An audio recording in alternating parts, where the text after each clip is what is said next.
எல்லாத்தையும் பத்தி பேசுறாங்க. புரட்சி தலைவர் இதயரூபா அம்மா அவர்கள் காவிரிக்காக ஒரு நீண்ட நெடிய சட்ட போராட்டம் நடத்தி தமிழ்நாட்டுடைய உரிமையை பெற்றுக் கொடுத்தார்கள். முல்லை பெரியாறிலே 142 அடி 152 அடி உயர்த்தலாம் என்று ஒரு நீண்ட நெடிய சட்ட போராட்டத்தை நடத்தி 2014 புரட்சி தலைவர் இதயரூபா அம்மா அவர்கள் தீர்ப்பை தமிழ்நாட்டு மக்களுக்காக பெற்றுக் கொடுத்தார்கள். விவசாயிகள் மதுரையிலே ஒரு மிகப்பெரிய மாநாட்டை நடத்தினார்கள். அதே போன்று கச்சத்தீவுக்கும் இன்றைக்கு மிகப்பெரிய அளவில் ஒரு சட்ட போராட்டத்தை நடத்துகிறார்கள். அதை புரட்சி தலைவர் எடப்பாடியார் எடுத்துக் கொண்டு வருகிறார்.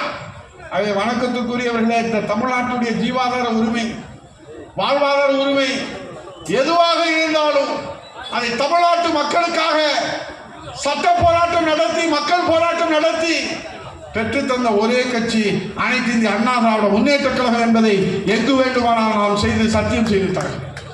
இவர்கள் நடத்துவது ஏமாற்று நாடகம். அனைத்து கட்சி கூட்டம் 9ஆம் தேதி என்று சொல்லுகிற முத்துவேல் கருணாநிதி ஸ்டாலின் அவர்களே, அனைத்து கட்சி கூட்டம் போட்டு என்ன செய்ய போறீங்க? நாடாளுமன்றத்தில் நீட் தேர்வு, எங்கள் பிள்ளைகள் எங்களுடைய குழந்தைகள் உயிரை மாய்த்துக் கொள்கிறார். 4 ஆண்டுகளிலே 20 குழந்தைகள் இறந்து விட்டார்கள். இந்த உயிருக்கு உத்தரவாதம் இல்லாத நிலை இருக்கிறது என்று போராட வேண்டாமா போர்க்குணத்தோடு? ஆகவே திமுக ஸ்டாலின் அரசு எல்லாம் ஏமாற்று நாடகம். அவருடைய 70 mm ரீல் அந்து போச்சு.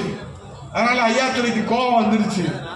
இனிமேல் திமுக இந்த நாட்டிலே சீனாதான் அவர்கள் சொன்னார்கள், ஜனநாயகத்திற்கு மிகப்பெரிய பேர் ஆபத்து இந்த தமிழ்நாட்டிலே சூழ்ந்திருக்கிறது. மக்களாட்சி மகத்துவத்துக்குள்ளே மன்னராட்சியை விளைத்துக் கொண்டிருக்கிறார்கள். ஒரு பொழுதும் இதை அனுமதிக்க கூடாது. சர்க்காரியா கமிஷன் முதலாக இந்தியாவிலே ஒரு முதலமைச்சர் மீது ஊழல் குற்றச்சாட்டுக்கு ஒரு கமிஷன் அமைத்து அதற்கு தீர்ப்பு வழங்கியது இந்த கருணாநிதி தான். ஊழலுக்காக கலைக்கப்பட்ட ஆட்சி இந்த திமுக கட்சி. ஆகவே அப்படிப்பட்ட அந்த கருணாநிதி குடும்பத்திலே தான் இந்த தமிழகத்தை ஆள வேண்டும் என்று சொன்னால் தமிழ்நாட்டுடைய நலன் முக்கியம் அல்ல. அவர்கள் கொண்டிருக்கிறார்கள், மக்கள் மன்றத்தில் நடத்தி கொண்டிருக்கிறார்கள். அவை எப்பாடுபட்டாது 2026 இந்த மொட்டமன்ற உதயகுமார் இத்தனை பிரச்சனைகள் உங்கள் மத்தியில் வச்சிருக்கிறேன். இதுக்கெல்லாம் தீர்வு காணணும், விட சொல்லணும்ல.